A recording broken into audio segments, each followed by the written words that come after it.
On 22nd April, at least 26 people were killed and many injured after terrorists opened fire on tourists in Jammu and Kashmir.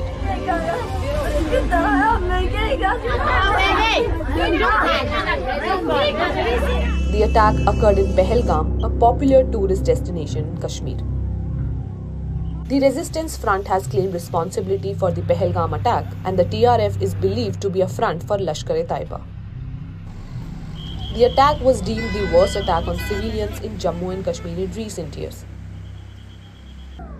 But how did the event unfold? Around 2:30 p.m. on Tuesday, terrorists emerged from the dense pine forest surrounding the valley and started firing at a group of 40 tourists. Tourists were enjoying pony rides in the meadows of the Besran Valley, also known as Mini Switzerland, when terrorists opened fire.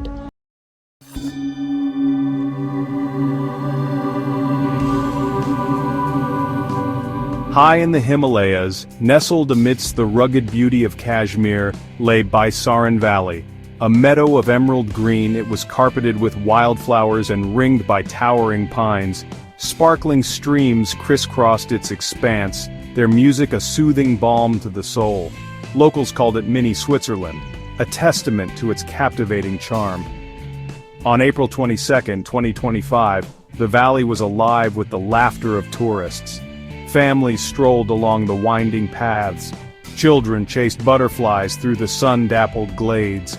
The air was sweet with the scent of pine and the promise of adventure. It was a day like any other, a day of joy and tranquility, a day destined to be shattered. The valley, a short trek from the hill station of Pahalgam, had long been a favored destination for those seeking respite from the heat of the plains. Its beauty was a siren song, drawing visitors from across India and beyond. Many opted for a leisurely pony ride up the winding trail, their laughter echoing through the pristine air. The ponies, their coats gleaming in the sun, were a familiar sight. Their owners, mostly local Kashmiri boys and men, their guides and companions. Among them was Syed Adil Hussain Shah, a 24-year-old with a ready smile and a kind word for every tourist. He loved his valley, its peace a stark contrast to the turmoil that often plagued his homeland. Little did he know that he was about to confront that very darkness, his courage tested in the face of unimaginable evil. The clock ticked past 10:30 a.m. The sun, now high in the sky, cast long shadows through the trees. It was then that a chill wind seemed to sweep across the valley, a harbinger of the horror to come. 5 figures emerged from the dense forest that fringed the meadow. Dressed in the familiar fatigues of the Indian Army, they were a chilling sight, but something was amiss. Their faces were hardened, their eyes cold and calculating. They carried an arsenal of death.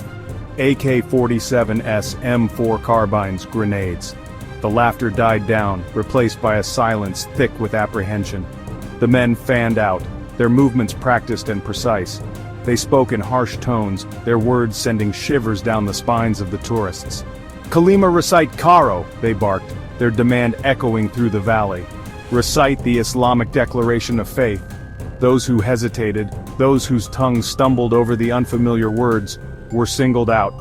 Fear, raw and primal, gripped the valley. Families huddled together, their eyes wide with terror. Some tried to run, their desperate cries lost in the cacophony of fear, but there was nowhere to hide. The nightmare had begun. The gunmen opened fire. The sharp crack of gunfire shattered the serenity of the valley, each shot a nail hammered into the coffin of innocence. The air filled with the screams of the dying, the cries of the wounded. Blood stained the emerald grass, a gruesome testament to the savagery unleashed. Families were torn apart, their dreams and aspirations extinguished in a hail of bullets. The Gupta family from Delhi, their laughter just moments ago echoing through the valley, lay lifeless, their picnic blankets stained crimson. A young couple, honeymooning in the shadow of the Himalayas, clung to each other, their love story ending in a final, desperate embrace. Amidst the carnage, acts of extraordinary courage flickered like candles in the encroaching darkness. Syed Adil Hussain Shah, the young pony owner, refused to abandon those he had sworn to protect. He urged his tourists to flee, his voice a beacon of hope in the maelstrom of fear. He shielded a group of children with his own body, his bravery costing him his life. A bullet pierced his heart, silencing his laughter forever. But his sacrifice would not be forgotten. His story, a testament to the indomitable spirit of humanity, would be etched in the annals of the valley, a counterpoint to the darkness that had descended upon it. News of the massacre spread like wildfire, engulfing the nation in a shroud of grief and outrage. Security forces rushed to the valley, their faces grim, their movements urgent. The idyllic meadow, now a tapestry of blood and sorrow, became a crime scene. Forensic teams combed the area, searching for clues, their grim task a testament to the depravity that had visited this paradise. The investigation began, a race against time to bring the perpetrators to justice.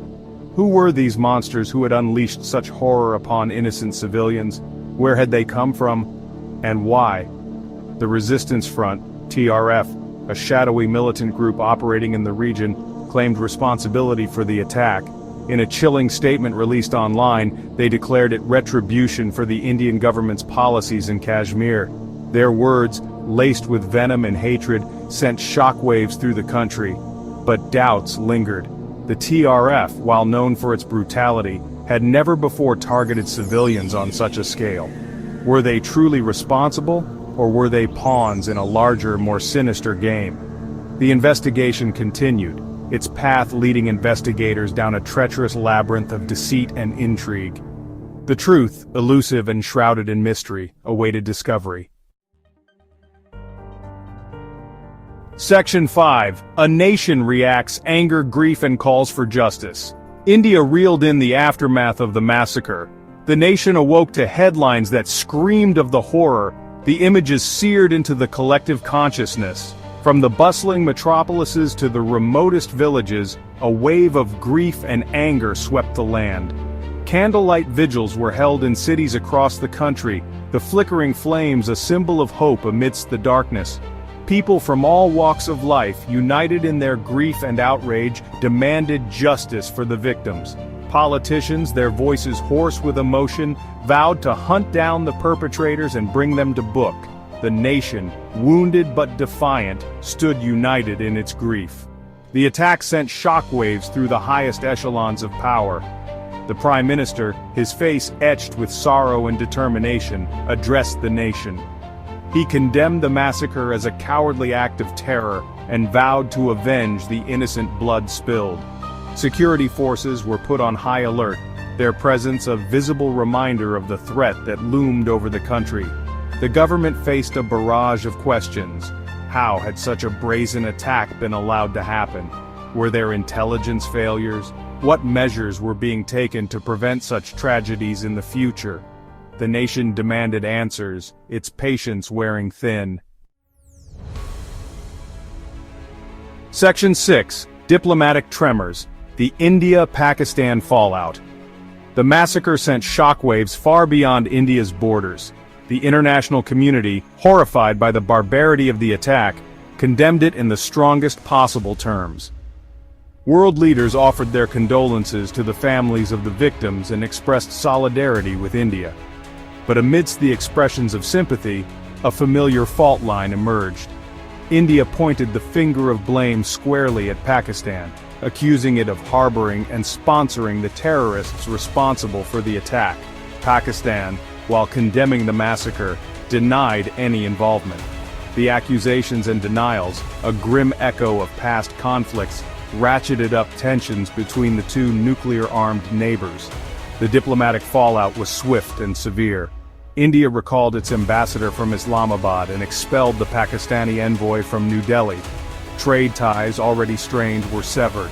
Military activity along the line of control, the de facto border separating the two countries, increased, raising fears of a wider conflict.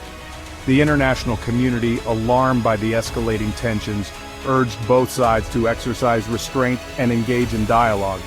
But the path to peace seemed treacherous, the shadow of the massacre looming large over the subcontinent. Section 7. United in Grief, Pahalgam's Response to Tragedy. In the shadow of the Himalayas, the people of Pahalgam mourned their dead. The valley, once a symphony of laughter and joy, was shrouded in silence, the air thick with grief. The locals, Hindus and Muslims alike, shared the pain of loss. They had lived together for generations, their lives intertwined despite the political turmoil that often engulfed their land. The massacre, a horrific act of violence aimed at dividing them, had only served to strengthen their bonds. The government, in an attempt to assuage the grief and anger, announced compensation for the families of the victims. But no amount of money could bring back the lost lives, or heal the emotional scars left by the tragedy. The people of Pahalgam, their resilience tested but not broken, began the long and arduous task of rebuilding their lives. The valley, once a symbol of their shared heritage, now bore the weight of their collective grief. But amidst the sorrow, there was also a glimmer of hope. The spirit of unity and compassion, ignited in the face of adversity, offered a ray of light in the darkness. Section 8. Scars on the Soul. The enduring impact of the massacre. The Pahalgam Massacre left an indelible mark on the soul of India. It was a stark reminder of the vulnerability of innocence in the face of hatred and extremism. The images of the massacre beamed across the globe served as a chilling testament to the human capacity for violence. The attack reignited debates about security, religious intolerance, and the role of the state in protecting its citizens. It forced the nation to confront uncomfortable truths about itself. The massacre also had a profound impact on the tourism industry in Kashmir. The valley, once a magnet for travelers seeking solace in its natural beauty, witnessed a sharp decline in visitors. The fear of violence, coupled with the heavy security presence, cast a pall over the region. The economic consequences were dire, affecting the livelihoods of thousands who depended on tourism. The road to recovery, both emotional and economic, promised to be long and arduous. Section 9. A Call to Action, Protecting Life in a World of Hate. The Pahalgam Massacre was a tragedy of immense proportions. It was a stark reminder of the fragility of peace and the ever-present threat of hatred and extremism. But it was also a call to action. A call to confront the forces of darkness that seek to divide us. A call to protect the innocent and uphold the values of tolerance and compassion. We must remember the victims of this heinous act and honor their memory by working towards a world where such atrocities are never repeated. We must reject the politics of hate and division and embrace the principles of unity and understanding. We must stand together as citizens of the world to build a future where peace prevails and all lives are valued and protected.